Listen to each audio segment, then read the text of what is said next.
Bah alors, là, la question à se poser, c'est est-ce que demain, admettons, tu la reprends, est-ce que tu vas gagner de l'argent avec ça? Elle dégage quand même de l'argent. À 82 BE retraité, ça dégage quand même un petit peu. Mais du coup, dans le BE, tu n'as pas les amortissements du crédit. C'est plus par rapport au résultat qu'il faut voir. Oui, 10 500 et tout. 10 000, ouais, c'est ça. Euh, 10 500, ouais, les 2 années. Ouais. J'attends le dernier bilan, là. Moi, j'irai pas là-dessus. Ok. En effet, alors, en effet, il y a beaucoup de dettes.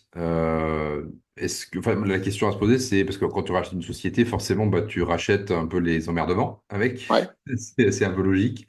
Est-ce que ce degré oui, d'embêtement, si je puis dire, vaut 10 000 € par an? Voilà, c'est plus ça la question que je me poserai. Ensuite, si tu veux vraiment la faire, à ce moment-là, bah là, c'est vrai qu'il y a pas d'autre choix que le crédit vendeur. Et encore, est-ce que ça va passer sur le BE si tu fais une simulation? Ça serait quoi? Tu vois, moi j'ai mis 220 là pour, je sais pas si vous me voyez bien, si c'est assez. 220, ça passait, hein.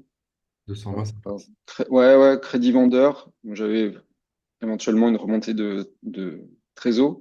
Crédit vendeur, prêt bon, bancaire ou prêt-up à voir, mais sur 7 ans, 220 000. J'ai regardé à peu près les prix que ça donnait par rapport au bâtiment notamment, et Ouais. ça passe, hein.